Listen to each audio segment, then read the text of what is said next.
So I assume that you're okay with trans men who look like men and who appear like men, who would set off your fear responses. So if somebody walks into a restroom that I'm in a female space and they look male, that's a threat to me. Yes. All right. So going back to the hands, if I remember correctly, Domestic T, Urchin, Holly, Amanda. Thanks, Herman. Brilliant. I've actually scribbled on my notepad to try and, stay in line with what you guys are chatting about. So I've got 6 points, but I'll try and keep it under 3 minutes, right? So unfortunately, you can't help everybody. Some people in society are actually, their needs are detrimental to the needs of the rest of society. You give some people what they think they want and need, and it fucks things up for everybody else. So it's a hard line, but, the opinion I would be giving is let's save the ones who can be saved, not the ones who are always going to be problematic. That's that. I'll leave that. Yeah. The other thing about statistics, there's a reason why here in the UK on Channel 4, or it was BBC 2 or Channel 4, completely different channels, but whatever. I haven't got telly, so I can't remember. But there was a panel show called 8 out of 10 cats, right? And there was a reason it was called 8 out of 10 cats, because statistics are so ridiculous that 8 out of 10 cats, feline beings with no vocabulary or understanding of human language, 8 out of 10 cats will tell you that they prefer whiskers. They'll tell you, yeah, according to the statisticians who report back to Whiskers so that they can put their £1,000 adverts on fucking television. 8 out of cats are telling you. 8 out of 10 cats are telling you that. So 8 out of 10 cats, Holly, are telling you we don't mind fucking cocks in frocks. That's 8 out of 10 cats, blood clot. It's not 8 out of 10 human beings with pens to tick the boxes. It's 8 out of 10 cats. So take your fucking stats, stick them up your backside, sweetheart, where everything fucking else goes. T-girls. Sorry, I wrote bullet points, okay? T-girls. So there's the old thing. Sorry, guys, I've had a drink, right? But I'm always on it, yeah? I'm always fucking Copus Mentis. What you gonna say about fucking great big butch fucking T-girls coming in your toilet, Do you know what I'm gonna say? You testosterone pumped up motherfucker.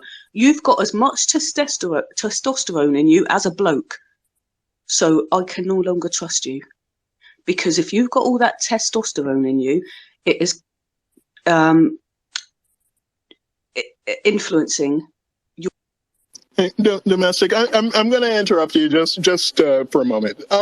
We've somehow we've mostly have managed to conduct ourselves without directly insulting other people in the space. So I would like to just continue with that. So just sort of like stick to your points and bring it in, and just sort of without without sort of the personal direction, if you don't mind. Thank you. I apologise, Herman, and I will do what you've asked. It was only because it was Holly who brought up, what would you do about what they call trans men coming in the loos. So that was the only reason I mentioned his name, is only because he was the one who brought it up. But I would like to say, if women who identify as blokes, if they're pumped up with testosterone, then that gives me a worry. I can no longer trust that their reactions are going to be something I can predict, that their behaviours will be something I predict, because they're not on the same kind of level as me anymore. They're pumped up with testosterone. I don't know. I mean, it's a drug, isn't it? Like cocaine or whatever. Do you know what I mean? I don't want to be in the loo with a load of cokeheads. They might get a bit violent. Who knows? So I don't want to be around people who are pumped up on drugs, whatever it is, yeah?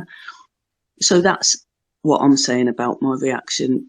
If there's women who have transed themselves, you know, if they're not on testosterone, they're not going to be passing any weight. They're not going to be having a massive beard and all the rest of it. They're just that.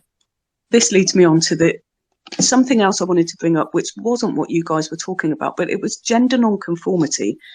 Okay, and I mentioned it in a space the other night. It's you know, gender nonconformity. So if a woman is wearing trousers and a shirt, or tracksuit bottoms and a hoodie, and you know, she might have Timberland boots on, or Puma, Adidas or whatever trainers, and you know, she's just totes cash, yeah, she's not got any makeup on. She's not gender non-conforming, because trousers and shoes are unisex, right? These butch women might want to think they're gender non-conforming, bless them, but they're not, because they're dressing the same as me, and I'm not a gender non-conforming woman. There's nothing gender non-conforming about wearing trousers and a shirt, or trousers and a t-shirt or a hoodie or whatever. It's not gender non-conforming. You're just dressed. Yeah, you're just dressed practically to go outside. You're not being gender non-conforming. You're still every bit a woman.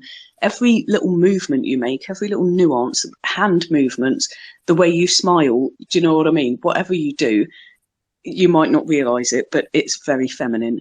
Men can clock it a fucking million miles away. You putting clothes on that aren't a skirt does not make you gender non-conforming. But when males put on a skirt, they are being gender non-conforming. I think it's very, very difficult for a woman to actually be gender non-conforming. She'd have to do a million trillion. She'd have to actually have the surgery, because I'm a woman who just dresses in trousers, and you know, I wear my boots, I wear my wellies, I've got a wax jacket and all that. I don't give a fuck, mate. I don't look like anything. I just look like a blob. But it's not gender non-conforming, because I'm not looking like a bloke. I'm just somebody in boring clothes, right? Nothing decorated or whatever about it. If I put on me dress, which I'm not gonna, but if I put on a nice dress and some earrings and that, then I'm doing something gender-wise, yeah? I'm saying, oh, look, you know, I'm all feminized at the moment, or whatever. That's the only way to either conform or not conform to whatever your prescribed gender is to feminize or not feminize, right? So for women, I believe there's actually no such thing as gender non-conformity. We're either normal, or we're performing especially to the feminine stereotype, but we can't actually perform as men. If we're just being a woman, we're not taking testosterone or doing anything weird, we're just wearing trousers, we don't give a shit what our hair looks like, it might be short, it might be long, no one gives a shit. We're not, it doesn't make us gender non-conforming to just not put on makeup. That's not gender non-conforming, we're just being, okay? So as far as gender non-conformity goes, in my opinion, and I know I would get a lot of pushback from this, especially from butch lesbians, because they might want to think they're gender non-conforming, but in my opinion, it doesn't exist for women. We just exist. We can either perform to the stereotypes of extrovert femininity by doing makeup and dresses and frilly, or we can just exist. And when we're existing, whether we're dressed, we could be naked, yeah?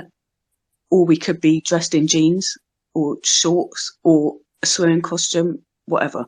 We're not actually non-conforming, we're just existing. So there's that. The other thing was I think this is almost the last thing. The other thing was this issue of women being a threat in the toilets. Now, it's not only the threat of physical assault and sexual assault. it's also that if a woman, myself, is sat in a toilet cubicle, going to the loo, you know, urinating or whatever, unfortunately, there are sniffers. Okay? Why should I facilitate? Now, he might not want to hurt me at all. He might just want to sit there quietly, not offending me in any way. He's sitting there quietly, and perhaps I don't even notice he's there, right? But he is sniffing, right? He can smell that I was wearing an Always Ultra, because they smell a bit like nappies. In my opinion, it's quite offensive. But to these sniffers, they are like, oh my God, oh. And I'm sorry, but I don't want to facilitate that thrill. Okay? I'm not here to facilitate somebody getting off on the smell of an Always Ultra pad. Okay? So it's not just the threat of physical assault. It's, you know, I'm a decent member of society. If I had the time and the wherewithal and the patience and the actual stomach without vomiting, I would be more likely to counsel these bastards, you know, to try and help them not be perverts in society, than I would be to beat them up. Do you know what I mean? I do actually give a shit, but I don't have the time. I've had my own fucking kids. I've had my own brothers, what I've brought up. Do you know what I mean? I ain't got time to be bringing up these kids. What do their own fucking parents do with them to teach them that it ain't all right to sniff and that they could have a problem and they'd be better off without it? So it's not just about the threat of physical assault. It's about, we do not want to facilitate the perversion, okay? We don't want to smile at these people in the mirror when we're standing at the sink with them. We don't want to hear somebody sniffing. We don't want to hear the skin on skin as they're going, do you know what I mean? Wanking in the fucking cubicle. No chance, sweetheart. I ain't having it. But those are my points. Sorry, I didn't mean to come in like trying to attack Holly. It was only the fact that he was the one who brought up the toilet situation. I wasn't trying to attack him. I've had a drink, so I sound aggressive. Sticking things up his bum, what he usually does. I think that was more why him. Yeah, like, I mean, okay. he probably was, but I wouldn't go into that unless we were in one of his own spaces. We don't want to think about that, do we? All the tampons up the batty hole and that. Oh my goodness. Sorry. That was it, Herms. Yeah, I was looking at the domestic terrorist there. She's always here with the talking points. And I said last time I preferred her when she was drinking than when she was on the like para weed, but she's on fire today.